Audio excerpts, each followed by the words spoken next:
At my daughter's wedding, she asked the man who abandoned her when she was 3 years old to walk her down the aisle. Not me. The man who raised her alone for 25 years. The man who worked double shifts at the fire station so she could go to law school. She chose him. So I got up from my seat in the back row, where I'd been placed like some distant relative, and I walked out of that church before the ceremony even started. But here's what my daughter didn't know. The house I'd been planning to give her as a wedding gift, the house I'd spent 30 years paying off, the house where she took her first steps and said her first words, I'd already sold it. Every penny went to the Canadian Firefighters Burn Fund. And when her biological father disappeared again 3 months after the wedding, and she came knocking on my door begging for help with her mortgage, that house was already gone. Let me tell you how I got here. My name is William, and I'm 63 years old. I spent 34 years as a firefighter in Hamilton, Ontario, working out of Station 7 on the mountain. I've pulled people from burning buildings, held the hands of dying accident victims, and watched colleagues carried out in caskets. But nothing, and I mean nothing, prepared me for the pain of watching my own daughter erase me from her life. Emma was born in the spring of 1997.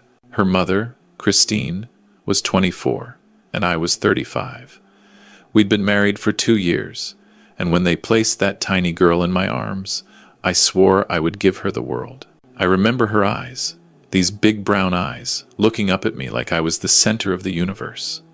I promised her right then that I would always be there. Christine had other plans. When Emma was 3 years old, Christine sat me down at our kitchen table and told me she wasn't happy. She said being a firefighter's wife was too hard. The irregular hours, the worry every time I went to work, the modest salary. She'd met someone else, she said. A man named Derek who worked in finance downtown Toronto. He drove a BMW and wore suits that cost more than my monthly paycheck. I begged her to stay, not for me, but for Emma. I told her we could work it out, go to counseling, whatever she needed. But Christine had already made up her mind.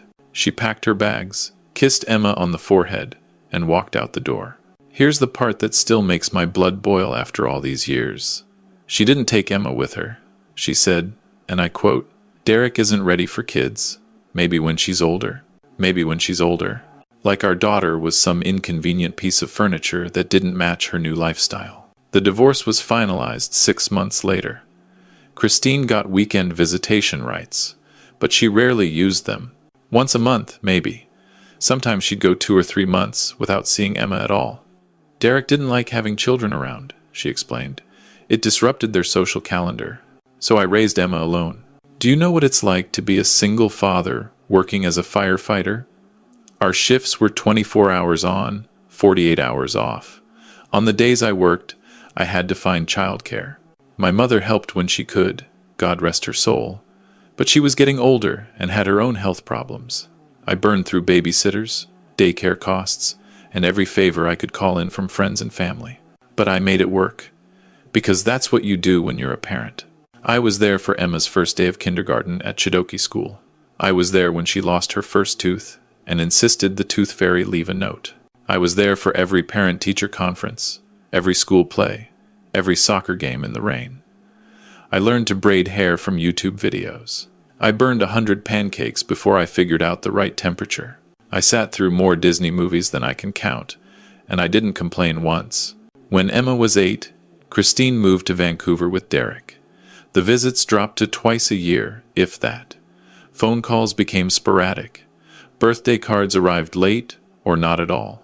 But every time Christine did call, every time she swooped in for a brief visit with expensive gifts and promises of trips that never happened, Emma's eyes would light up. Mommy says maybe I can come visit her in Vancouver this summer, Emma would tell me. Summer would come and go, no visit. Mommy says Derek is buying a boat. She says I can go sailing with them. Never happened. I watched my daughter make excuse after excuse for a mother who couldn't be bothered to show up. And I never said a bad word about Christine. Not once. I figured Emma would see the truth eventually, and I didn't want to be the bitter ex-husband poisoning his daughter against her mother. Maybe that was my first mistake. When Emma was 12, she started asking about her biological father. Not me, Derek. I explained that Derek wasn't really her father. just her mother's husband. But the seed was planted. She became curious about this mysterious man who had, in her mind, stolen her mother away. I didn't know it then, but Christine had been telling Emma stories about how wealthy they were, about their condo overlooking English Bay, about the vacations to Mexico and Hawaii. She painted a picture of this glamorous life that I, a humble firefighter in Hamilton, could never compete with. Still, I kept my mouth shut and my head down. I worked overtime whenever I could. I skipped vacations, drove a used truck, and ate a lot of frozen dinners so I could put money aside for Emma's education. By the time she finished high school, I had saved nearly $90,000 in an RESP. Emma got accepted to Western University for pre-law. I remember the day she got the acceptance letter. We sat on the front porch of our little house on the mountain, and she cried happy tears while I tried to hide my own. "I'm going to make you proud, Dad," she said. "You already have, sweetheart. You already have." Those 4 years at Western weren't cheap. Tuition, residence, books, living expenses. The RESP covered most of it, but I still had to dip into my savings more than once. I took on extra shifts, worked every holiday so younger guys could be with their families, and put off fixing the roof for another year. Emma graduated with honors. She got into Osgood Hall Law School at York University, one of the best law programs in the country. I was so proud, I thought my heart might burst. But law school was another 3 years, another $100,000.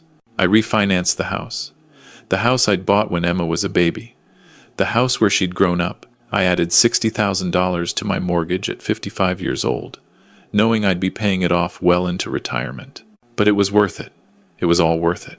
During her second year of law school, something changed.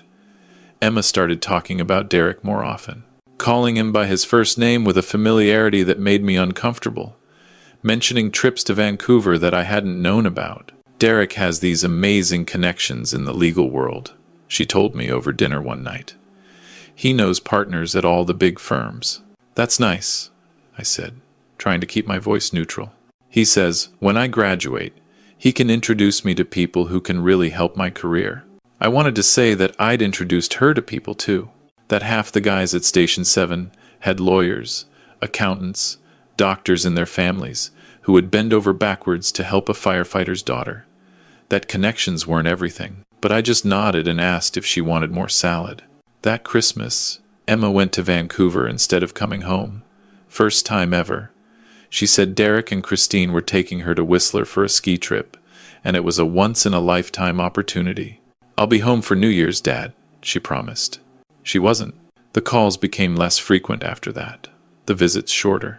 When she did come home, she seemed distracted, always checking her phone, always talking about Vancouver like it was some paradise, and Hamilton was just a pit stop. Then she met Kevin. Kevin was everything I wasn't. 28 years old, 6 feet tall, worked at a Big 5 bank downtown Toronto in their investment division. He drove a Tesla and wore watches that cost more than my truck. He was perfectly pleasant, perfectly polite, and he looked at me the way you might look at the landscaper who shows up while you're hosting a garden party. Emma was smitten. Within 6 months, they were engaged. "Isn't it exciting, Dad?" she gushed, showing me the ring. 2 carats, princess cut, enough to blind you in the right light. Kevin is so wonderful, and Derek has offered to pay for the entire wedding. There it was. Derek, the man who had never changed a diaper, never sat up with a sick child, never helped with homework, or dried tears after schoolyard heartbreaks. The man who had essentially bought my ex-wife and was now buying my daughter. "That's very generous," I managed to say. "It's going to be at the Old Mill in Toronto. 200 guests. Oh, and Derek has this friend who owns a vineyard in Niagara on the lake, and they're providing all the wine." I listened to her go on for an hour about flowers and venues and dress designers. Not once did she ask if I had any input.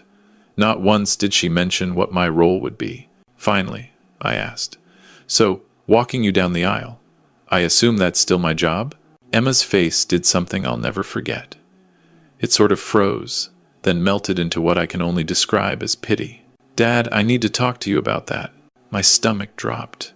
Derek has been like a father to me these past few years. He's really helped me with my career, And he's paying for the wedding, and Kevin really respects him. Emma, I said quietly, Derek is not your father. I am. I know that, Dad. Biologically, yes. But Derek has been so supportive lately, and I feel like I want to honor that relationship too. Too? She took a deep breath. I'm going to have Derek walk me down the aisle, but I want you to do a reading during the ceremony. Something meaningful. A reading. 30 years of sacrifice, and I get a reading. I wanted to scream. I wanted to flip the table and demand to know what the hell happened to my little girl, the one who used to climb into my lap and tell me I was the best daddy in the whole wide world. I wanted to ask when Derek had ever held her hand on the first day of school, when Derek had ever taught her to ride a bike, or drive a car, or tie her shoes. But I'm a firefighter. We're trained to stay calm in emergencies, to assess the situation, control our emotions, and find the best path forward. If that's what you want, I said. Her shoulders relaxed. She'd expected a fight. Thanks, Dad. I knew you'd understand. I didn't understand. Not one damn bit. But I loved my daughter, and I wasn't going to let pride destroy whatever relationship we had left. The next few months were a blur of wedding planning that I was barely included in. I got emails about my father of the bride responsibilities, which amounted to showing up to the rehearsal dinner and giving a toast that had to be approved by the wedding planner. Approved. Like I was some loose cannon who might embarrass the proceedings. I wrote a toast. I poured my heart into it, talked about the day Emma was born, the countless memories we'd shared, how proud I was of the woman she'd become. I sent it to the wedding planner. She sent it back with edits. Too long? This part might make people uncomfortable. Can you remove the references to her childhood? We want to keep things forward-looking. Forward-looking. They wanted to erase her past. My past. The history of a man who had given everything so his daughter could have a future. I rewrote the toast, stripped out the memories, the emotion, the truth, turned it into some generic corporate speech about love and partnership and best wishes for the future. The wedding planner approved it. 3 weeks before the wedding, I got a call from my buddy Ray at Station 7. He'd heard through his wife, who worked at a florist that was doing some of the arrangements, that there was assigned seating at the reception. You're at table 12, Will, he said. Okay. Is that good or bad? It's in the back, near the kitchen. Table 1 is for the wedding party. Tables 2 and 3 are for Derek and Christine's friends. I checked the seating chart. You're at a table with some of Kevin's distant cousins from Newfoundland. I thanked Ray and hung up. Then I sat in my empty house, the house I'd raised my daughter in, and I cried. The day of the wedding arrived. I put on my best suit, a navy blue number I'd bought for Emma's law school graduation. I drove to the Old Mill, this beautiful venue on the Humber River that probably cost more to rent for a day than I made in 2 months. I parked my old F-150 between Lexuses and Mercedes and walked inside. The ceremony was in the garden, white chairs arranged in perfect rows, an arbor covered in roses, a string quartet playing softly in the background. It looked like something out of a magazine. I found my seat. Row 7, far left. Not even on the aisle. Guests filed in. I didn't recognize most of them. Derek's business associates, Christine's Vancouver friends, Kevin's family. I felt like a stranger at my own daughter's wedding. Then I saw Derek. He was standing near the front, resplendent in a tailored charcoal suit, laughing with Kevin and the groomsmen, like he belonged there, like he'd earned the right to be there. Christine was next to him, looking decades younger than her actual age, thanks to what I can only assume was very expensive cosmetic work. They didn't even glance in my direction. The music changed. Everyone stood. Emma appeared at the end of the aisle. God, she was beautiful. The white dress, the flowers in her hair, that radiant smile I remembered from when she was 5 years old and had just discovered she could do a cartwheel. And Derek was standing beside her, offering his arm. I watched them walk down the aisle together. I watched Derek beam with pride, like he'd done something to deserve this moment. I watched Christine wipe tears from her eyes, putting on a show of maternal devotion that made me sick. The officiant asked, "Who gives this woman to be married?" Derek answered, "Her mother and I do. Her mother and I." "Not me, Derek." I should have walked out right then. But I stayed. I stayed because I kept hoping, even as the ceremony went on, that Emma would look at me, that she would acknowledge me somehow, give me some sign that I still mattered. She didn't. The vows were exchanged. The rings. The kiss. Everyone applauded as Kevin and Emma walked back down the aisle as husband and wife. Emma was glowing. She looked at Kevin, at Derek, at Christine, at the crowd of well-dressed strangers. She didn't look at me once. At the reception, I found my way to table 12. Ray was right. It was in the back, near the kitchen doors, which swung open every few minutes with clattering dishes and shouted orders. My table mates were nice enough, Kevin's cousins from Corner Brook, but they didn't know me from Adam. The toasts began. Derek went first. He talked about how he'd watched Emma grow into an extraordinary young woman, how proud he was to have played a small part in her journey, how he and Christine were thrilled to welcome Kevin into the family. Small part. The man had met my daughter maybe 50 times in her entire life, and he was up there taking credit for who she'd become.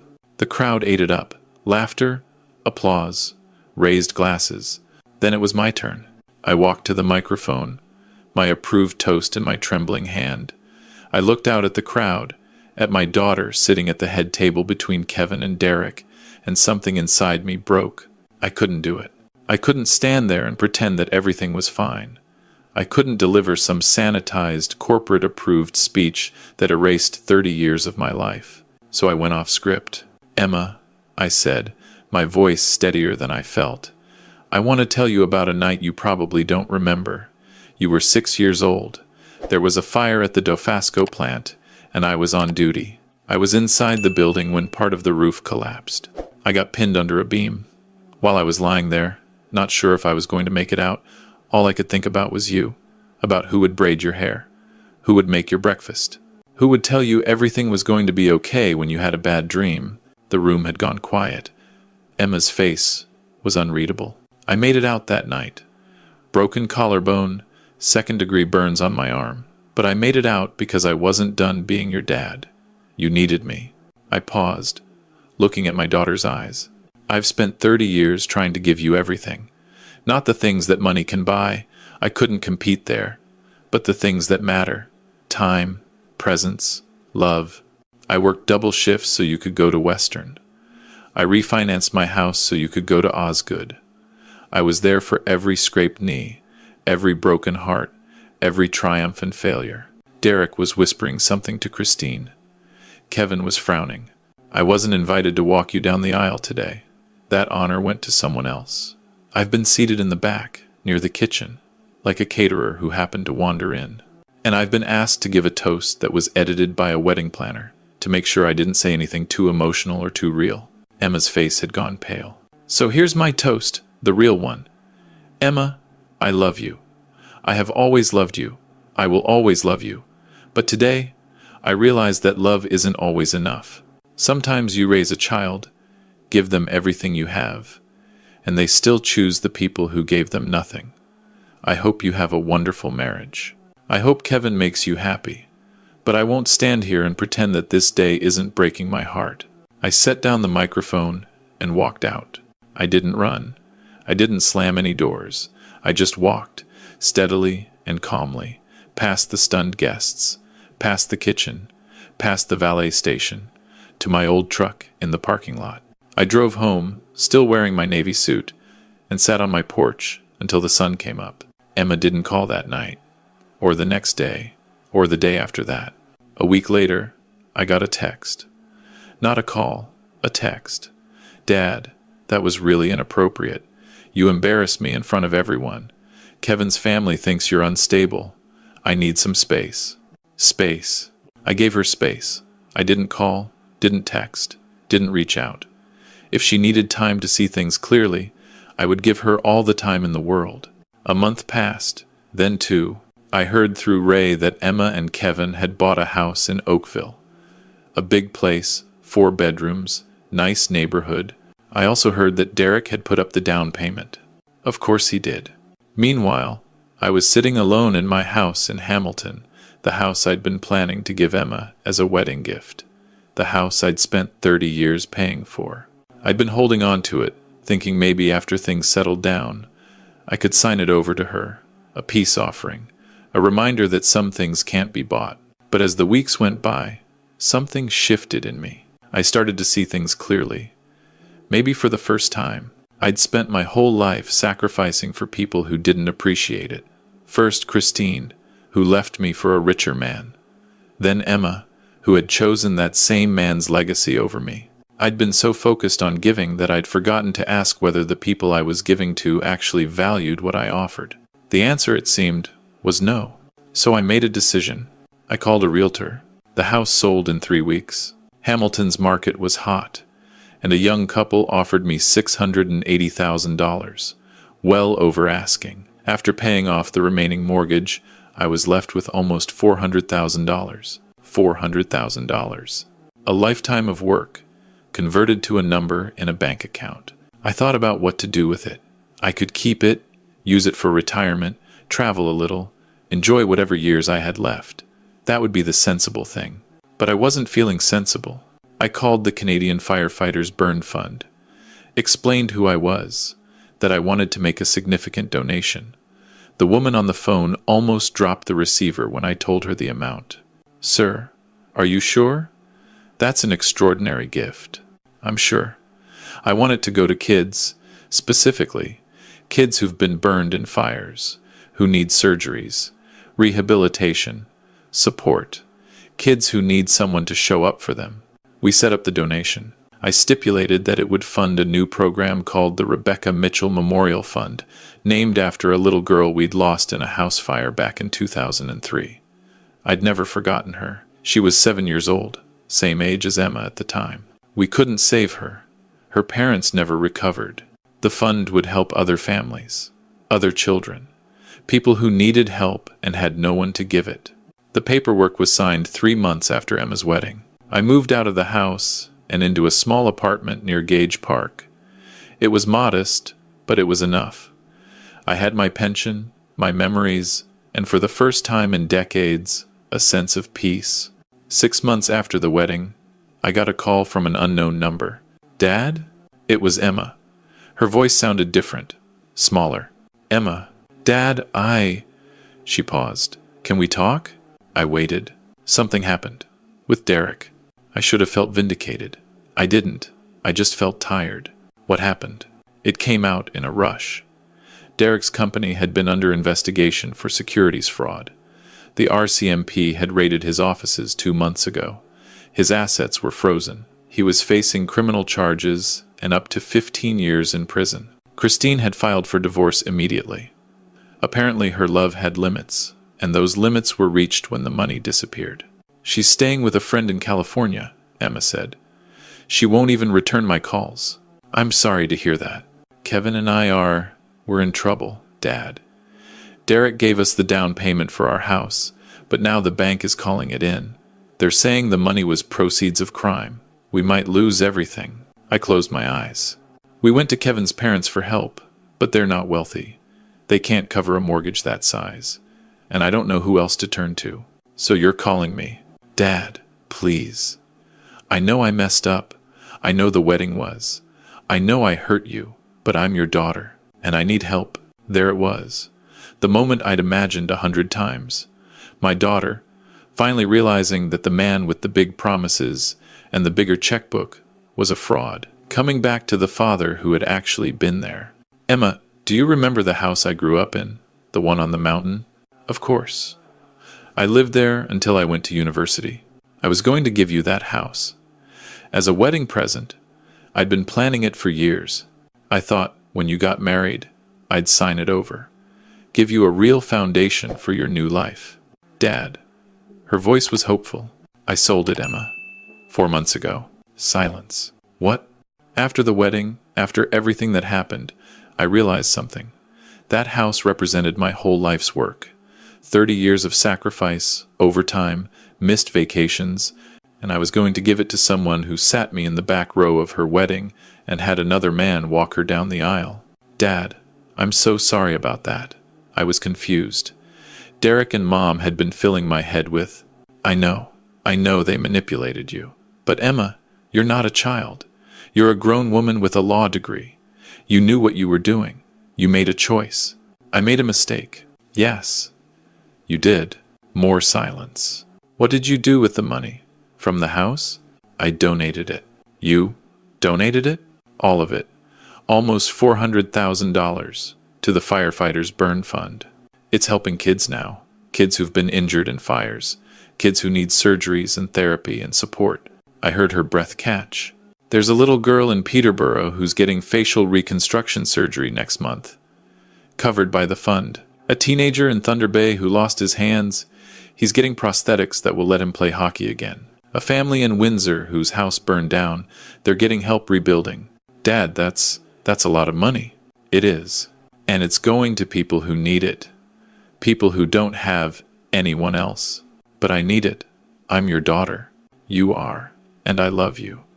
But love doesn't mean enabling.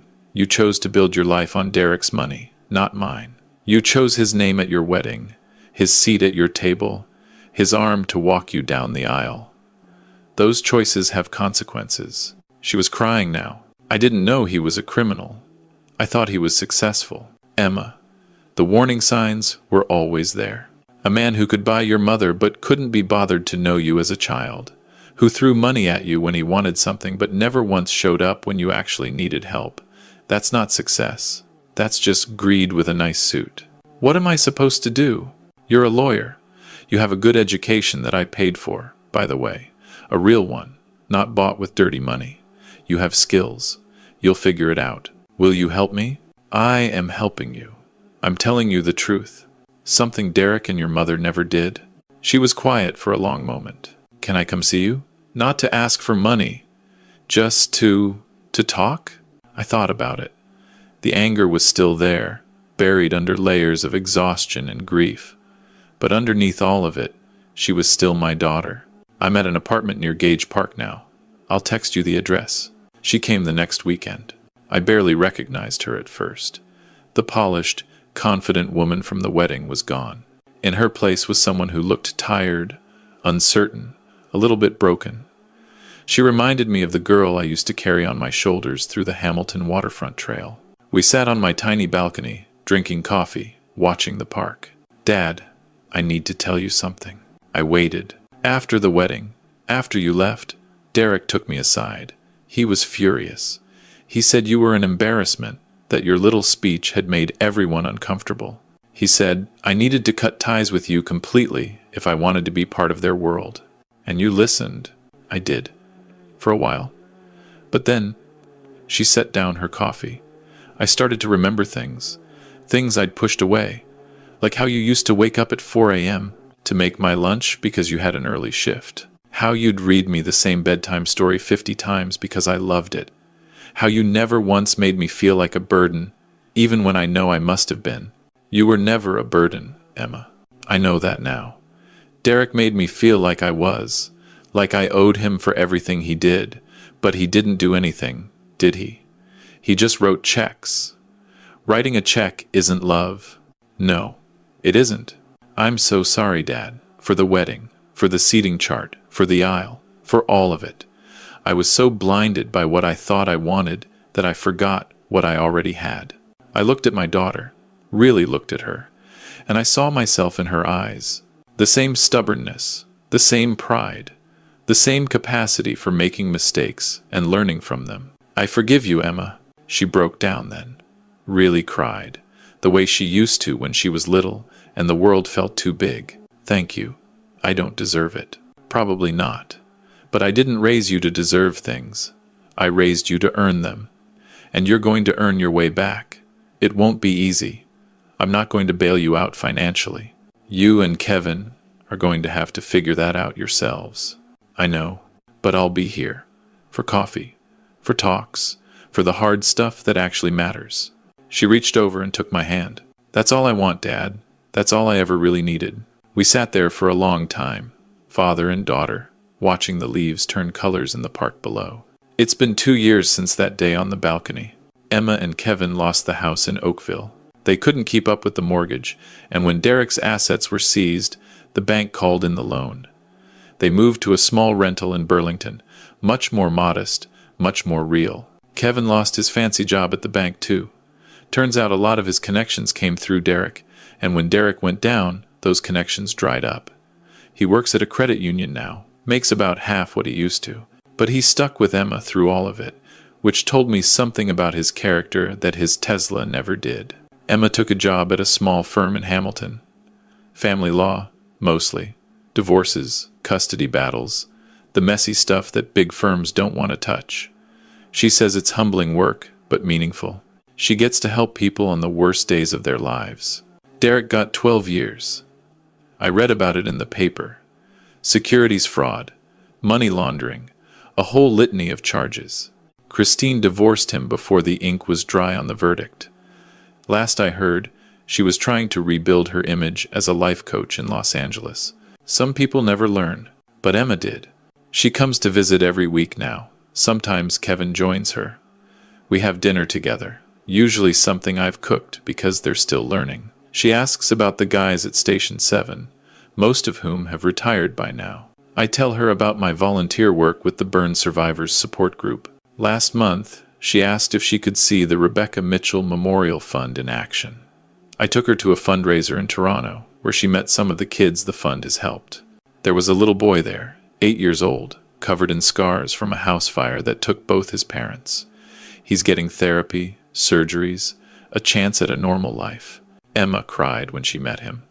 Not sad tears. Something else. Pride, maybe. Gratitude. "You gave up your house for this," she said afterward. "I gave up a house," I corrected her. "What I got back was more important." "What's that?" "My daughter."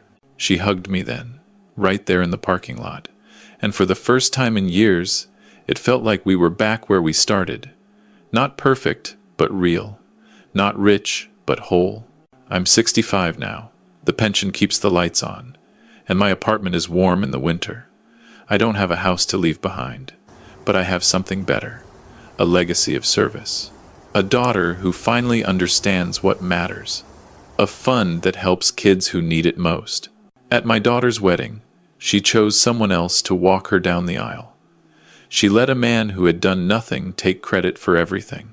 And when I walked out of that ceremony, I thought I'd lost her forever. But here's what I learned.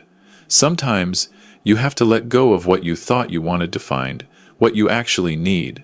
Sometimes the people who hurt you the most are the ones who need to fall the farthest before they can climb back up. And sometimes, if you're patient, if you hold on to your dignity, even when everything falls apart, the people who left you will find their way home. My daughter found her way home. And that, in the end, was worth more than any house I could have given her. Thank you for watching. If this story touched you, please like, subscribe, and share with someone who might need to hear it.